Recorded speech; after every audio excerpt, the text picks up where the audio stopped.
Bom dia, meu amigo, minha amiga, meu irmão, minha irmã. Quero dizer que é um prazer estar contigo mais uma vez, tendo a oportunidade de falar um pouco mais da palavra do Senhor. Que Deus abençoe o seu lar, a sua casa, que Ele venha receber esse tempo que você está dedicando para o aprendizado da sua palavra.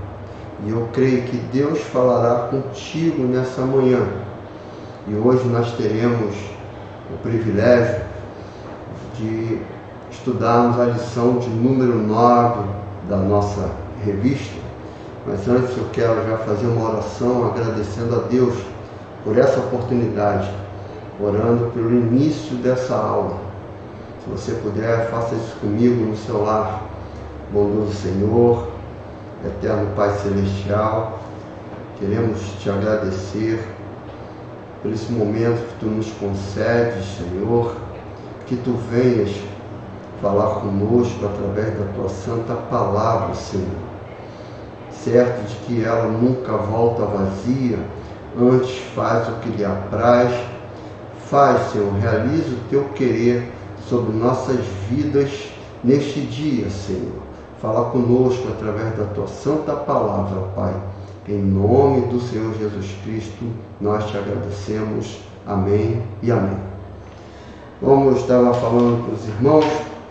Hoje nós temos a nossa lição de número 9, da nossa revista, que tem como título Respeito pela Propriedade Alheia, e que tem como texto bíblico básico o livro de Êxodo, capítulo 22, versículos 1 ao 4, 6 ao 9, que eu lerei com os irmãos. Se você tiver a sua Bíblia, você pode pegar a sua Bíblia, a sua revista. Se você ainda não adquiriu, entre em contato conosco através dos telefones que, por certo, irão aparecer na tela ao longo da lição.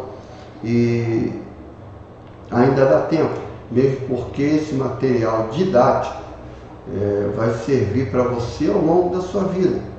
Então, o livro de Êxodo, capítulo 22, versículo 1, vai dizer o seguinte: se alguém furtar boi ou ovelha e o degolar ou vender, por um boi pagará 5 bois, e pela ovelha 4 ovelhas. E o ladrão, se o ladrão for achado a minar e for ferido e morrer, o que o feriu não será culpado do seu sangue. Se o sol houver saído sobre ele, será culpado do sangue. O ladrão fará restituição total. E se não tiver com que pagar, será vendido por seu furto. Se o furto for achado vivo na sua mão, seja boi ou jumento, ou ovelha, pagará o dobro. Se rebentar um fogo e pregar, versículo 6, se rebentar um fogo e pregar os espinhos e abrasar a meda de trigo, ou a seara, ou o campo, aquele que acendeu o fogo pagará totalmente o queimado. Se alguém der prata ou objetos, versículo 7, ao seu próximo e guardar, e isso for furtado na casa daquele homem, se o ladrão se achar, pagará o dobro. Se o ladrão não se achar, então o dono da casa será levado diante dos juízes, a ver se não meteu a sua mão na fazenda do seu próximo. Sobre todo negócio, versículo 9, de injustiça, sobre boi, sobre jumento, sobre gado é sua, sobre gado miúdo, sobre veste, sobre toda coisa perdida, de que alguém disser que é sua, a causa de ambos virá perante os juízes. Aquele a quem condenarem os juízes o pagará em dobro ao seu próximo. O nosso textual está inserido no livro de Êxodo, capítulo 20, versículo 15. Versículo de número 15, que diz o seguinte: não furtarás. E esse vai ser o objeto de estudo nosso hoje. Falarmos sobre o 8º mandamento. Vem dizendo, não furtarás.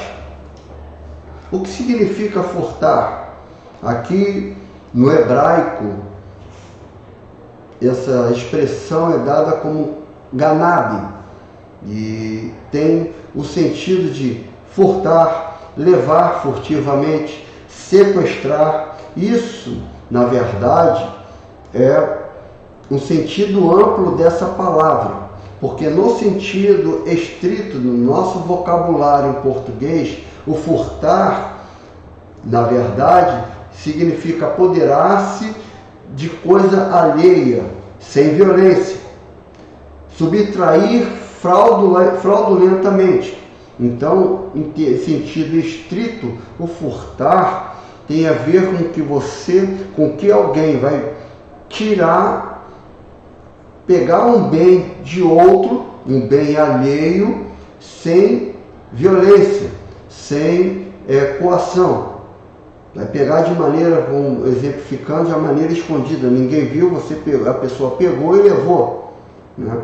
Quando que, neste mandamento, não furtarás, tem um sentido amplo, que vai além de simplesmente subtrair o objeto de outra pessoa sem ação da violência. E é o que nós iremos ver ao longo da lição. O texto básico que nós acabamos de ler, se nós olharmos o capítulo 22 do livro de Êxodo, todo ele, ali Deus está estabelecendo para o povo o sentido de propriedade privada e vai delimitar como isso vai ser feito, mesmo porque a propriedade privada, e nós iremos ver o conceito dentro em breve, né, não é de a pessoa ter um direito absoluto. Na verdade, existem limitações ao exercício desse direito da propriedade privada. E em que sentido seria isso? O meu direito termina onde começa o seu direito. O bem que eu tenho, eu tenho responsabilidade sobre ele. Se algo acontecer, né, por eu ter esse bem, eu sou responsabilizado juridicamente por isso que vier a acontecer. Um exemplo disso, você tem a sua casa, você tem a sua calçada. Essa calçada está em estado precário. Alguém se acidenta ali, você poderá responder por isso. Por quê? Porque essa calçada, ainda que seja considerada um bem de uso público, está sob a sua responsabilidade. Então você tem que manter a manutenção disso. Você tem a responsabilidade sobre esse bem. E para nós falarmos o conceito de propriedade privada, nós temos, e eu quero aqui, para nos colocarmos no nosso devido lugar, o Salmo de número 24. No seu versículo 1 vai dizer o seguinte, você pode ver na sua Bíblia ou acompanhar no texto que está em tela. Do Senhor é a terra e a sua plenitude, o mundo e aqueles que nele habitam. Ou seja, Deus é dono de tudo que está nesse planeta. E vou além.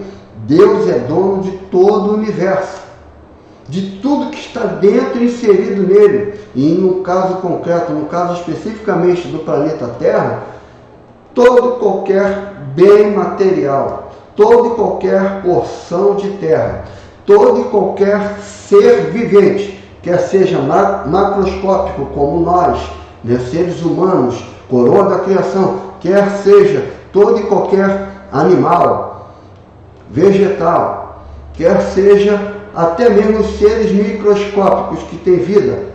Deus é dono de tudo. Deus é o seu dono. Deus é o meu dono. Deus é o dono da humanidade. Quer a humanidade queira reconhecer isso ou não. Então, Ele é proprietário de tudo. É bom a gente poder refletir e entender isso, que antes, como nós falamos, somos donos de alguma coisa. Sim, Deus nos dá esse direito. Porém, Ele nos dá esse direito como mordomos dele, como utilizar esses bens para a glória dele. nós iremos ver em Gênesis capítulo 2, versículo 15. Gênesis capítulo 2, versículo 15, vai dizer o seguinte: e tomou o Senhor Deus o homem e o pôs no jardim do Éden para o lavrar e o guardar. Deus vai criar o trabalho. Foi Deus que criou o trabalho. E quando Deus estabelece isso para Adão, Deus, quando coloca Adão no Éden, não foi para ele ficar sentado, deitado, numa rede, na sombra e tomando água de coco, sem ter o que fazer, só curtindo. Não. Deus vai determinar para Adão, ele vai colocar Adão para lavrar e o guardar, ou seja, administrar o jardim do Éden. E por ele fazer isso, ele poderia usufruir de tudo que estava no jardim. Todo e qualquer fruto ele poderia comer, somente um que não. O fruto da árvore do conhecimento do bem e do mal. Ou seja, Deus deu direito de propriedade a Adão, uma concessão feita a ele, mas impôs limite.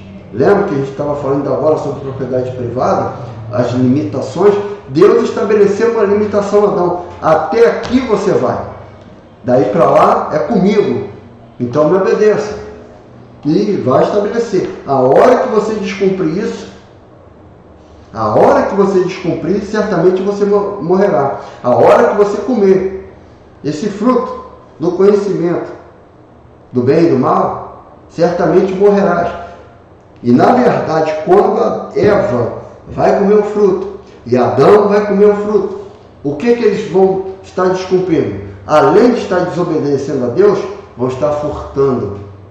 Então, se nós observarmos bem, Adão vai estar descumprindo esse mandamento, ainda que a lei não tivesse sido estabelecida, estava escrita no coração de Adão.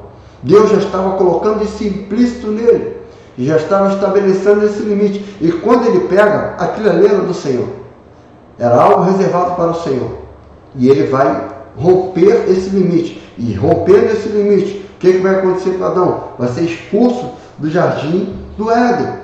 A gente vai ver como juízo de Deus sobre Adão, Gênesis, no seu capítulo 3, versículo 19, isso é juízo de Deus. O decreto de Deus para Adão, dele ter desobedecido ao Senhor. No suor do teu rosto comerás o teu pão, até que te tornes a terra, porque dela foste tomado, porquanto és pó, e em pó te tornarás. No versículo anterior, a gente vai ver que a terra se torna amaldiçoada por causa de Adão. O que era prazeroso para Adão, lavrar o jardim, cuidar do jardim, agora ele vai ter que, para comer, vai ter que trabalhar e vai sentir esse trabalho. Porque até então, antes era prazeroso. Era para o homem se sentir útil. E a gente vai ver, ainda no livro de Gênesis, no seu capítulo 9, é isso mesmo, capítulo 9 não, capítulo 10, versículo 30, na árvore genealógica de Noé, após o dilúvio, aqui Deus já está mostrando os descendentes de Noé, e quando chega nesse versículo 30, Peleg, que era filho de Éber, né? Nesse período em que Peleg nasce, por quanto em seus dias se repartiu a terra. E aqui a gente está vendo no versículo 30, esse conceito de propriedade privada, essa repartição da terra, como a população, a descendência de Noé começa a povoar a terra, haveria necessidade de haver limite, de até onde um poderia ir e o outro não. E aí começa a repartição da terra. Aqui, especificamente, a gente começa a ver o conceito de direito de propriedade. E qual é esse conceito de direito de propriedade? É um direito que se dá ao seu titular diversos poderes, como de usar, gozar e dispor de um determinado bem móvel ou imóvel. Aqui o homem começa a dividir a terra e nessa terra ele vai poder dispor dessa terra, comer do fruto dessa terra, né? E ele vai ter limite. Ele vai poder usar o seu bem e não o bem do próximo. Então, a gente passando para o tópico 1.1, né, da dignidade de possuir a terra, e aqui antes, eu falei ainda agora sobre o conceito de propriedade privada. Uma pergunta que eu faço para os irmãos: será que o crente é compatível com o crente, compatível com o cristão ser socialista? Como a gente tem visto muito nos últimos dias, né, crente dizendo que é socialista. Será que ele sabe exatamente qual é essa filosofia, qual é essa doutrina, qual é o conceito de socialismo? Será que isso está inserido na Bíblia? Será que isso afronta os princípios bíblicos? Vamos lá. O conceito de socialismo, doutrina política e econômica que prega a coletivização dos meios de produção e de distribuição, mediante a supressão da propriedade privada e das classes sociais. Então, entenderam aqui no final? Mediante a supressão da propriedade privada e das classes sociais. Ora, nós iniciamos a lição falando, e o objeto da lição de hoje é justamente falarmos sobre não furtarás. Olha, se Deus está estabelecendo que nós não podemos furtar algo, ou seja, pegar algo que é do próximo, logo existe o conceito de propriedade privada. Deus estabelece isso. Então, se a doutrina do socialismo, né, se o socialismo prega a supressão da propriedade privada, o que significa isso em termos práticos, meu irmão, minha irmã? Você que está na sua casa, você que tem o seu carro, você que tem a sua casa, você que quer estudar, que tem um comércio, quer prosperar nesse comércio, para você ter uma vida melhor. No socialismo, você não tem direito sobre carro, sobre casa, você não tem direito sobre sua renda. Tudo isso tem que ser destinado para o Estado. E o Estado, na verdade, distribuir por toda, né, a população, toda a sociedade. Filosofia bonita, até igualdade para todos, não é verdade? Mas, se olharmos bem, é injusto. Porque se você se esforçou para ter algo, e aquele que não se esforça para ter, você tendo se esforçado, vai ter que dividir obrigatoriamente com aquele que nada quer. Então isso não é justo. E Deus vai mostrar isso aqui. Deus vai estabelecer, aí eu pego, porque isso é o direito de propriedade privada, é uma bênção de Deus para nossas vidas. A gente vai ver em Eclesiastes capítulo 5, a partir do versículo 19, 18, Eclesiastes capítulo 5. Eis que eu vi uma boa e bela coisa, comer e beber e gozar, cada um do bem de todo o seu trabalho. em que trabalhou debaixo do sol todos os dias da sua vida, que Deus lhe deu, porque esta é a sua porção. Versículo 19. E quanto ao homem, a quem Deus deu riquezas e fazenda, e lhe deu poder para delas comer, tomar a sua porção e gozar o seu trabalho, isso é dom de Deus. Então, do fruto do seu trabalho, você vai gozar, você vai usufruir. Se você quer ter um carro melhor e trabalhou, você vai poder ter acesso. Isso se chama capitalismo. O capitalismo surgiu e está embasado pela própria Bíblia. Nós não podemos dizer que é o capitalismo selvagem, algo que aquele que pela ganância acumula riqueza e se apropriando de bens de outro, ele tem que ser condenado. Mas o capitalismo em si, a gente vai ver na Bíblia isso acontecer. E não no socialismo. Jesus Cristo não foi socialista. Muito pelo contrário. A gente vai ver aqui ao longo da lição. No nosso tópico 1.2, o direito à propriedade, como nós ainda agora falamos, em Êxodo capítulo 22, em todo o seu capítulo, ali Deus está estabelecendo, principalmente nos 15 primeiros versículos, Deus está estabelecendo os limites de utilização da propriedade.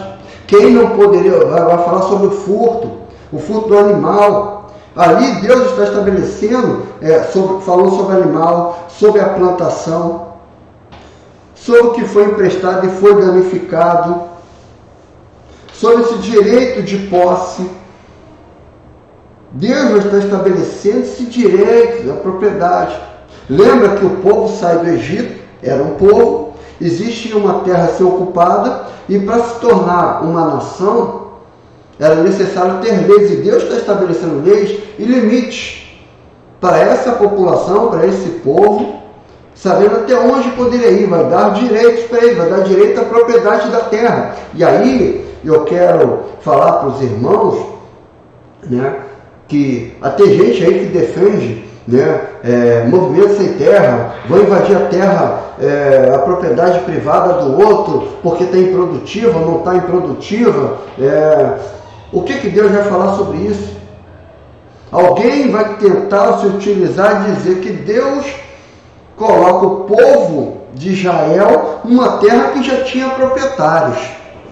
Mas a gente vai verificar, que existia um juízo de Deus, como está em Gênesis capítulo 15, eu não vou ler para os irmãos, depois vocês veem lá, em Gênesis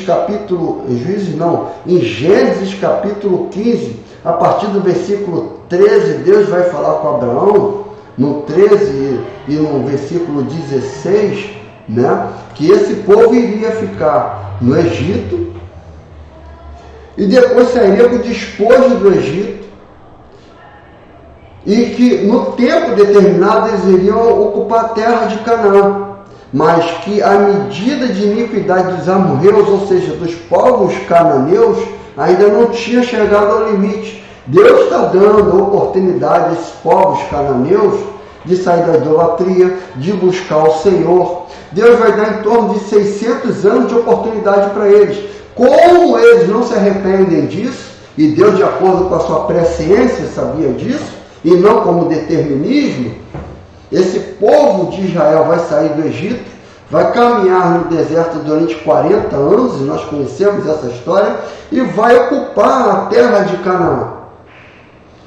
O povo de Israel seria instrumento de juízo de Deus contra os povos cananeus. Então, Deus é justo. Deus não simplesmente, vou tirar esses povos daí, vou botar o meu povo que eu escolhi. Não, Deus fez isso porque havia um juízo a ser realizado na terra de Canaã. E vai colocar esse povo dando direito de propriedade sobre cada tribo. Cada tribo Deus vai estabelecer o que cada um iria ocupar na terra de Canaã, o que cada família iria ocupar dentro da tribo. Deus organizou tudo, dando esse direito de propriedade. Quer ver uma coisa? No ano do jubileu, quando aquele que se transformasse em escravo, quando aquele que vendesse a sua terra, Deus vai estabelecer, após 50 anos, no 50º ano, a terra vai ser devolvida ao proprietário original. Porque ele vai falar, porque minha é a terra. O homem está usando sob concessão. Então, essa propriedade não é eterna nossa, é de Deus. E nós estamos aqui como mordomos dele. Então, Deus nos dá esse direito de propriedade. A gente vai ver no tópico 1.3, né, o rebanho dos amalequitas que vai ficar com Saul. Saul, na verdade, aqui, e depois vocês vão ver lá em 1 Samuel, no seu capítulo 15, você lê na sua casa, né, você vai ver que Saul, ele vai descumprir uma ordem de Deus. Deus vai mandar Saul exterminar tudo que tinha na vida dos filisteus. Por quê? Porque esse povo, mais uma vez, o juízo de Deus. Em Êxodo capítulo 17, quando eles estão passando por Canaã, e vão pedir para passar ali, Moisés vai pedir, eles não vão deixar, vão afligir o povo. E Deus determina para eles, quando o povo fosse ocupar a terra, que os filisteus fossem exterminados. E isso vai acontecer, essa profecia de Deus, esse juízo de Deus vai acontecer no reinado de Saul. Deus vai dar essa incumbência de Saul. E o que Saul vai fazer? Ele não vai matar o rei Agag, que é o rei filisteu. Ele não vai matar os seus rebanhos, vai dar para o povo, para querer agradar o povo, mas desagradou a Deus. E Deus, desagradando de Saul, vai tirar Saul do reinado e vai ungir Davi. Na verdade, Saul está furtando Deus, está descumprindo a lei de desobedecer. Lembra de Adão? Ao comer do fruto do conhecimento do bem e do mal, ele, na verdade, está furtando o que é de Deus. Foi o que Saul aqui fez. E a gente vai ver outro exemplo no item 1.4, Raquel, em Gênesis capítulo 31, versículo 19, lá vai determinar, né, você pode ler, talvez esteja aqui na tela, né, que Raquel, quando Jacó resolve ir embora, porque Labão estava roubando Jacó, por 10 vezes ele faz isso mudando o salário, isso é furto. Mas Raquel vai fazer a mesma coisa. Que quando Jacó vai embora, levando seus bens, levando seus filhos, Raquel vai lá e vai furtar os terafins de seu pai. Você vai ver que isso vai acontecer. A gente não vai ver a consequência disso. Mas ela furtou. A gente vai ver um exemplo em Juízes capítulo 7, a partir no versículo 19, né? Você vai ver que Acã, após o povo de Israel vencer a batalha em Jericó, Deus vai estabelecer, quando eles entrassem em Jericó, queimassem tudo, matassem todos, queimassem os bens, não ficasse nada. O povo de Israel não poderia ficar com os despojos de Jericó. E o que Acã vai fazer? Acã, levado pela cobiça, ele vai furtar uma capa babilônica, vai furtar ouro, vai furtar prata, vai levar escondido. E quando o povo de Israel vai para lutar em Ai, uma cidade diminuta, pequena, vai sofrer uma derrota. O povo vai ficar desanimado. Josué vai buscar Deus. E o que vai acontecer? Deus vai falar, tem anátema no arraial, tem anátema no meio do povo, tem maldição no meio do povo. E vai se averiguando, se descobre que é Acã. E Acã vai revelar para ele, não, eu peguei uma capa babilônica, eu peguei ouro, peguei prata. E qual vai ser a consequência disso? Morte para ele e morte para sua família. Deus vai prever o crime de furto, além de devolver, dependendo do que tivesse acontecer, seria condenação à morte. E isso vai acontecer com Acã. A gente vai ver no item 1.5, E aí eu vou ler com vocês Deuteronômio, versículo 25.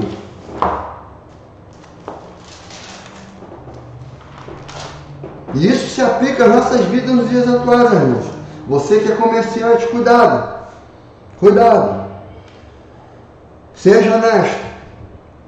Na sua bolsa não terás diversos pesos, um grande e um pequeno. Na tua casa não terás duas sortes de efa, um grande e um pequeno.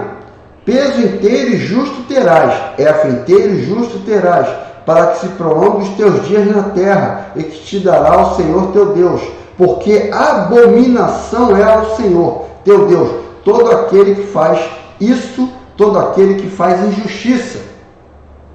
A pessoa estará cometendo injustiça. O que é isso? Lembra aquela expressão 2 pesos e 2 medidas?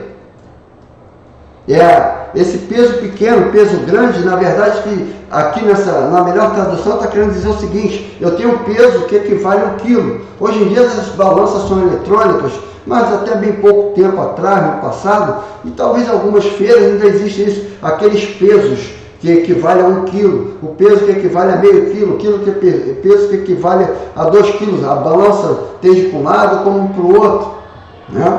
E ali existia pesos fraudulentos, um peso que na verdade não equivalia a 1 quilo, peso que valia a 800 gramas, e a pessoa levava 800 gramas achando que estava levando 1 quilo. Isso é desonestidade, isso é furto, e é abominação ao Senhor. Quando você vai num posto de gasolina e vai abastecer seu carro, talvez às vezes você pode ser que esteja levando a quantidade que pagou, mas quantas vezes eles adulteram lá a bomba de gasolina e você vai estar levando, em vez de levar os 50 litros, está levando 45, 46 litros. Isso é adulteração, isso é furto. E quantos comerciantes fazem isso? Até mesmo em supermercados. E isso é abominação ao Senhor.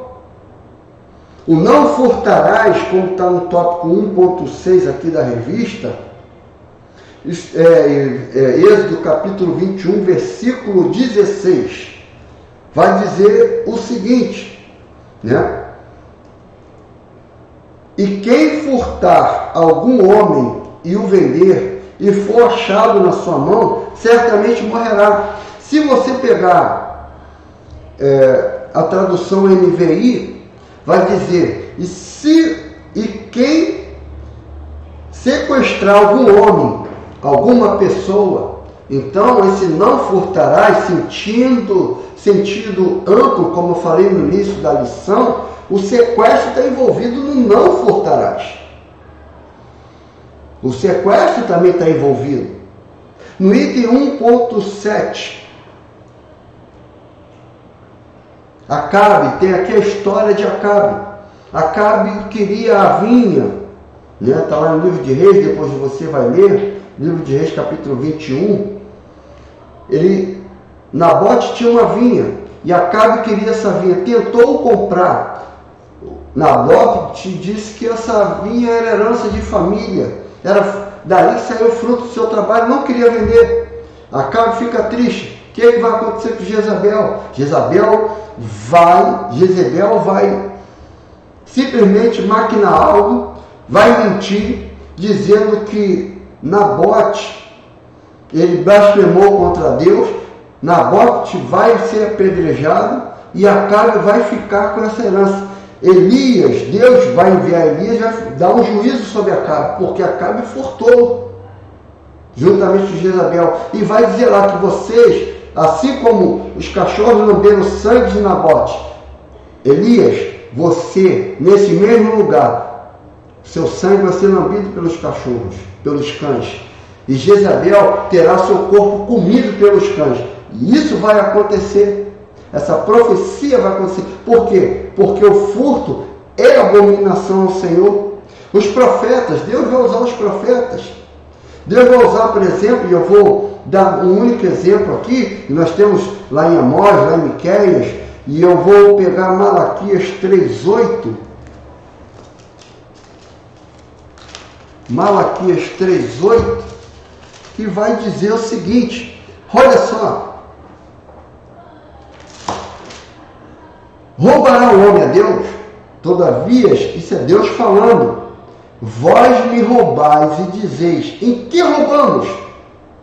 Aí Deus está respondendo, nos dízimos e nas ofertas alçadas. Alguns querem se esconder, se justificar nos dias atuais, e dizer, não, dízimo é coisa da lei. O dízimo é coisa do Antigo Testamento.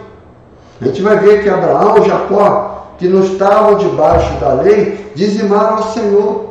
E Deus vai estabelecer isso na lei. E está falando aqui em Malaquias. Quando olhamos para Hebreus, Deus vai falar sobre dízimo. Quando nós olhamos para Mateus capítulo 23, a gente vai ver Deus, Jesus Cristo, falando sobre dízimo e oferta. Então, isso não é só coisa da lei. Quando nós não dizimamos, quando nós não ofertamos, nós estamos dizendo para Deus, eu não confio que Tu és o Deus da minha provisão. E aqui Deus está dizendo, você está me roubando, você está me furtando. Não furtarás, sentido amplo. E os profetas foram usados por Deus para falar, para denunciar a injustiça social, como Miqueias, como Amós. Depois você vê lá, na sua Bíblia, Amós 5,12, Miqueias 2, 2, e você vai ver que Deus está usando esses profetas para anunciar e mostrar a injustiça social provocada por quem era rico, por quem tinha poder, aplicando um jugo sobre o povo. E no Novo Testamento, a gente vai ver, né, no tópico 2.1, né, Jesus Cristo vai se utilizar, né, fazer analogia com ladrão. A gente vai ver em João capítulo 10, versículo 1 e versículo 10. João capítulo 10, versículo 1. Na verdade vos digo que aquele que não entra pela porta no curral das ovelhas, mas sobe por outra parte, é ladrão e salteador. Versículo 10. O ladrão vem, senão a roubar, a matar e a destruir. No seu versículo 10. E Jesus vai se contrapor ao ladrão. Eu vim para que tenham vida e a tenham com abundância. Enquanto o ladrão vem para matar, vem para tirar o bem seu, vem para tirar a sua vida, Jesus vem para que você tenha vida e vida e abundância. E essa vida e abundância é gozando do patrimônio, gozando da sua saúde. Jesus Cristo veio para que nós tenhamos vida eterna e vida aqui na terra. Né? E ele vai se utilizar dessa figura de linguagem. A gente vai ver em Lucas 12:30 que o pai de família que não se previna trancando a casa para que não seja assaltado. A gente vai ver que o ladrão, e aqui como Deus, assim como também está lá em 2 Pedro 3,10, que vai dizer que o dia do Senhor virá como ladrão, não está dizendo que Deus é ladrão, que Jesus Cristo é ladrão, que ele virá como ladrão. Se utilizando, né, dessa figura de linguagem, o efeito surpresa, porque o ladrão precisa do efeito surpresa. O ladrão precisa surpreender, o ladrão precisa pegar aquele que não está vigilante. Sem o efeito surpresa, o ladrão ele vai ficar cabreiro. E aqui, Jesus vai se utilizar dessa maneira. E em Marcos capítulo 7, versículo 21 ao 23, Marcos capítulo 7, versículo 21 ao 23, vai dizer o seguinte: porque do interior do coração dos homens saem os maus pensamentos, os adultérios, as prostituições, os homicídios, os furtos, vou repetir, os furtos, a avareza, as maldades, o engano, dissolução, a inveja, a blasfêmia, a soberba e a loucura. Todos estes males, versículo 23, procedem de dentro e contamina o homem. É de dentro do coração, é a dureza do coração do homem, é a ganância do homem que leva o homem a furtar, a querer algo que é de outra pessoa. E aqui Jesus está mostrando tudo isso por causa da queda do homem, por causa do pecado. E isso é abominável a Deus. A gente vai ver, né, que uma das figuras emblemáticas que é chamada de ladrão no Novo Testamento está no livro de João. No livro de João, capítulo 12, versículo 6. Ora, ele disse isso, quem disse aqui nesse contexto? Depois leia o capítulo todo, é Judas. Ele disse isso não pelo cuidado que tivesse dos pobres, mas porque era ladrão. Judas era ladrão e tinha bolsa, tirava o que ali se lançava. Judas era tesoureiro do ministério de Jesus e era ladrão, ele roubava o que era de Deus. E qual vai ser o fim dele? Ele era tão ganancioso que vai vender Jesus Cristo por 30 moedas. Depois não vai se arrepender, mas vai ter remorso. Existe essa diferença. Arrependimento traz mudança. Remorso não. Remorso traz vergonha pelo pecado, mas não traz mudança. E ele teve remorso. E por causa desse remorso, ele vai se enforcar. O remorso traz morte. Arrependimento traz vida. E ele morreu. Por quê? Porque teve remorso. Foi ganancioso. Vendeu Jesus Cristo. Roubou. Era tesoureiro e roubava o ministério de Jesus Cristo. Até o último momento, Jesus Cristo chama essa pessoa de meu amigo. Então, não importa o que você fez, se cometeu esse tipo de falha. O que importa é que até o último momento, Jesus ele vai te chamar de amigo. Basta você se arrepender e não ter remorso. A gente vai ver, aqui a gente vai estar tratando do tópico 3, das questões relacionadas ao nosso tempo. A sonegação de impostos, no tópico 3.1. A gente vai ver, e a gente realmente hoje, nos dias atuais, aqui no Brasil em particular, nós trabalhamos 4 meses e meio para o governo, quer seja federal, estadual, municipal, o somatório de todos os tributos que nós pagamos. São 4 meses e meio trabalhando para o governo. A carga é muito pesada. Mas isso não nos dá o direito de sonegar imposto.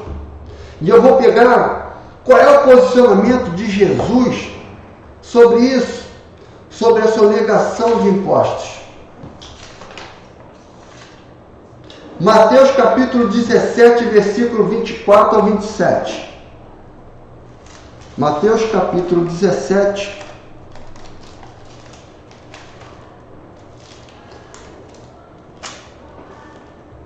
a partir do 21. Mateus capítulo 27.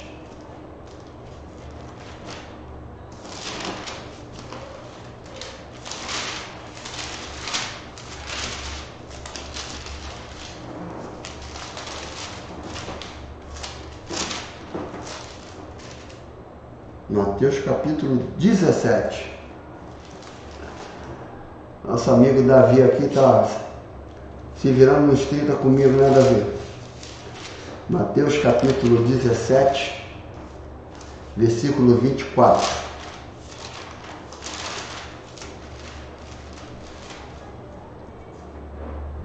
E começando a fazer contas, foi-lhe apresentado um que lhe dava... É isso mesmo? Tá aqui, estou olhando 17, versículo 24. E chegando eles a Cafarnaum, aproximaram-se de Pedro os que cobravam as dracmas e disseram: o vosso mestre não paga de dracmas? Disse ele: sim. E entrando em casa, Jesus lhe antecipou, dizendo: que te parece, Simão? De quem cobra os reis da terra os tributos e impostos? Dos filhos ou dos alheios? Disse Pedro: dos alheios. Disse-lhe Jesus: Logo estão livres os filhos, mas para que os não escandalizemos, vá ao mar, lança o anzol e tira o primeiro peixe que subir, e abrindo-lhe a boca encontrarás o start. Toma-o e dá por mim e por ti. Isso aqui era um imposto estabelecido para a manutenção do templo. Quem era o Senhor do templo? O próprio Senhor Jesus Cristo. Então, logo, essas dracmas, esse imposto era para Jesus. Mas ele falou, eu não preciso pagar, mas para que não venha trazer escândalo para eles, vai lá, pega o peixe e vai dar de dracma por mim e por você. E Deus e Jesus Cristo fez isso, dando exemplo. A gente vai ver em Lucas, capítulo 20, Lucas capítulo 20, versículo 20.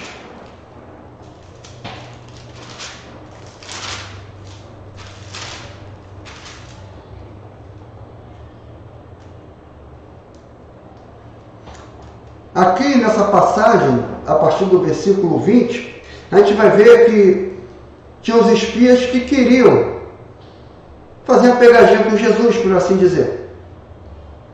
E vão perguntar, é lícito pagar tributo a César?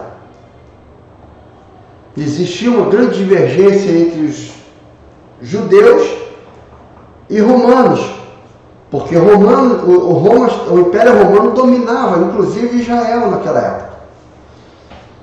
E eles queriam se ver livres dos romanos. Então, queriam que Jesus se posicionasse. E o que Jesus ia falar para eles? Pega a efígie, pega a moeda e pergunta para eles, de quem é a face de que está nessa moeda? E eles vão responder, de César. E ele vai responder para eles, dê a César o que é de César, e a Deus o que é de Deus. Então, meu irmão, o imposto está pesado, mas se tem que pagar, tem que pagar. Se você não pagar, você está furtando. E se você está furtando, está deixando de cumprir o 8º mandamento. Não furtarás. Não tem jeito. Nós temos que, se a nossa justiça não exceder a dos escribas e fariseus, como o próprio Jesus fala, ou como Paulo fala, se a nossa justiça não exceder ao que está nessa terra, nós temos que ser exemplo. Nós temos que ser exemplo. Então, temos que ter uma vida honesta. Se tem que se pagar, pague seu imposto. Está difícil? Está pesado? Está pesado, mas é estabelecido, está em lei, temos que cumprir. No item 3.2, que vai falar sobre a avareza, em Mateus capítulo 5, versículo 42, vai dizer o seguinte, Mateus capítulo 5, versículo 42.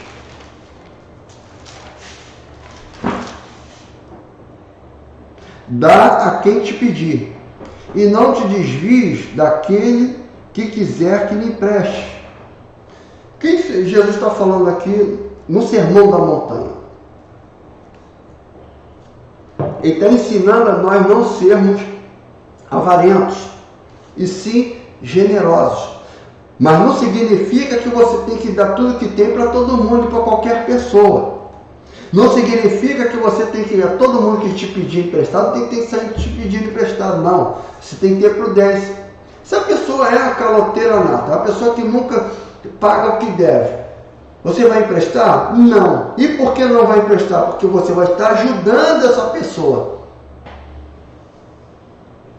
Você vai estar ajudando, porque se a pessoa é ruim de pagar e você empresta, você está incentivando ela a continuar fazendo da mesma maneira.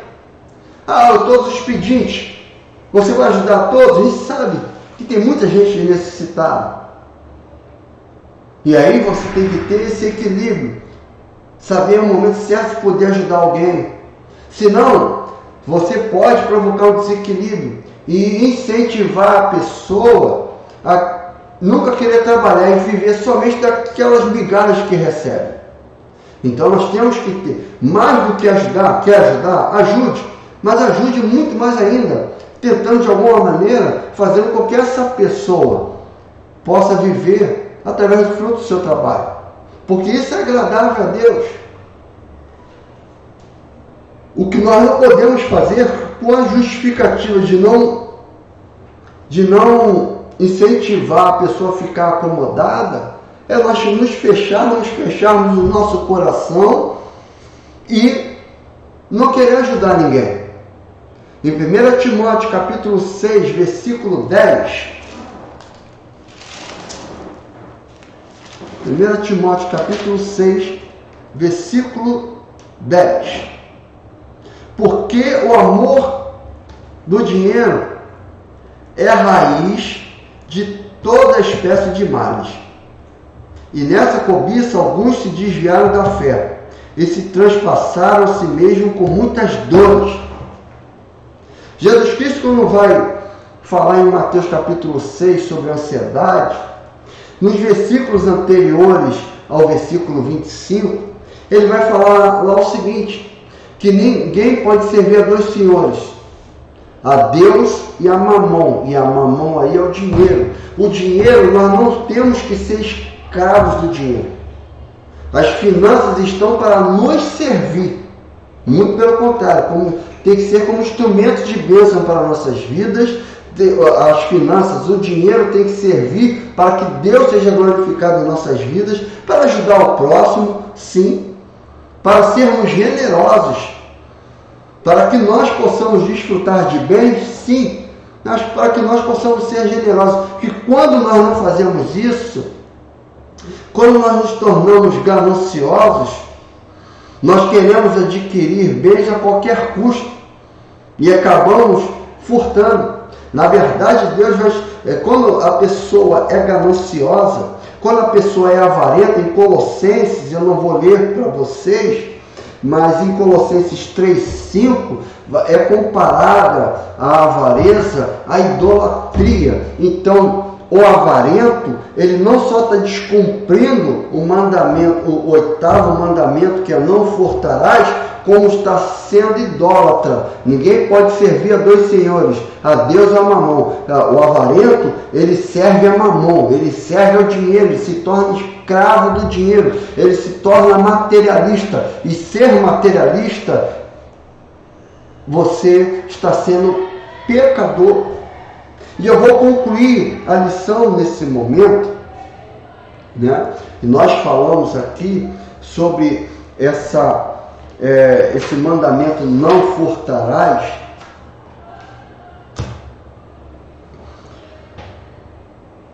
Esse mandamento vai do roubo à mão armada a um troco a mais não devolvido.